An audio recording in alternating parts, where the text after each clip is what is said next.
Good afternoon. Another day, another full set of Kion Sondra unboxing. Pagka-install nito, pag-good morning na sir sa gabi. Then mamaya, masubukan niya na yan kasi baka bumiyahe sila. Then ang kabitan natin is Vitara 2018. For low beam H11, high beam HB3, then fog light H11. So, pwede natin buksan sir para may mga ipapaliwanag po ako mamaya. Ayaw ko na po. Lagyan ko na siya ng sir, ng gatla po.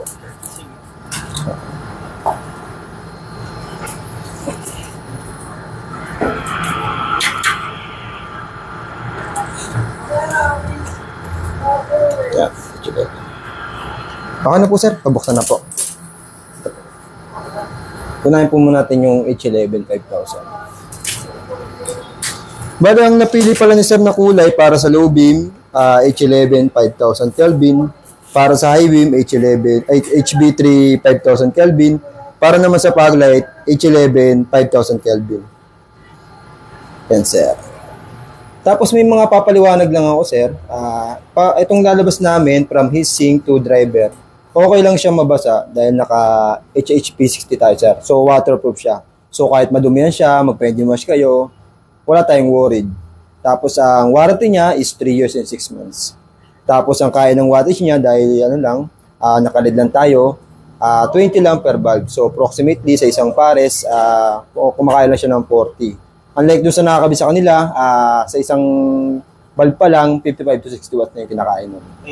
Yes po sir. So yun, proceed naman tayo sa para sa isa sir.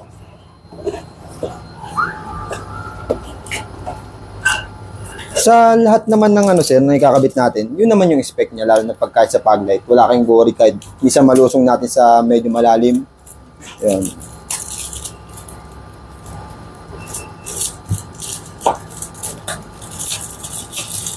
Din sa warranty natin sir, pag nagalaw po ng iba sir, baka mag-void warranty tayo. Yun po yung inaano namin. Kung magka-problema kayo, daan po natin di sa may shop po. Kaya yung may mga malapit na dealer sa inyo para sila po mag-asikaso. Meron po, sir. Opo. Yan, sir. Ganon din naman po siya. Low beam po, sir. Ito po, fog light po. Ito yung high beam, sir. Ang pinagkaiba lang po nila is yung sa may socket type po, sir. Saka yung sa may mismong driver. Yun lang po. Pero yung sa lumen, saka yung sa layo ng liwanag, pare-pares na po sila.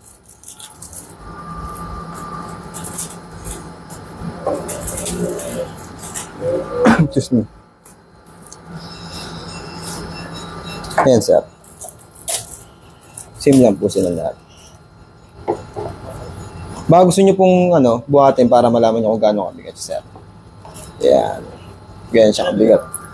Ito po yung driver sir. Ito po yung parang pinaka nagano sa kanya. Dadali mo.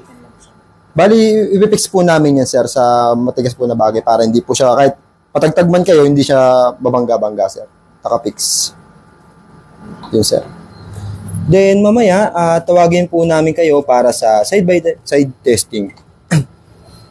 Papakita po namin sa inyo doon yung dating nakabit sa bagong nakabit kung anong difference kung gaano kalayo.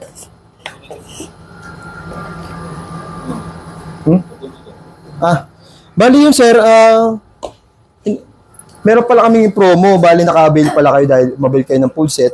So ito, may chance pa kayong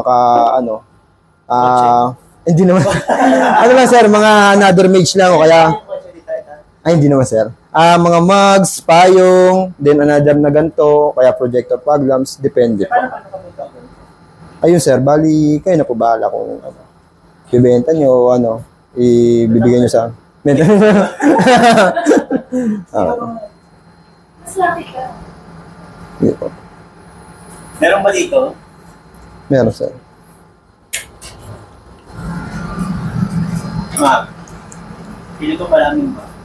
Ganun po sir yung mga mugs. Mag? Mug. Yan po. Magdatas may Akala ilaw. ko mags ka ulo. Ay, hindi po. Okay. Pili ka na lang. Pagpali na gano'n. Bali, update po namin kayo sa side by side po. Okay.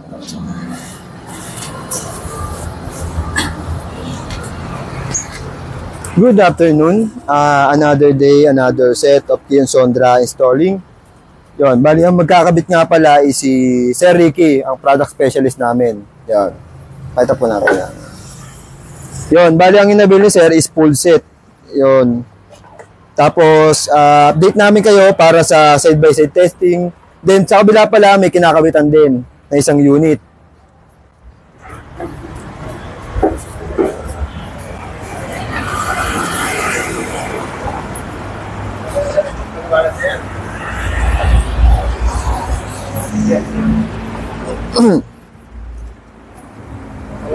Bale, ito nga pala is yung kinakabitan na isa is Toyota is H4.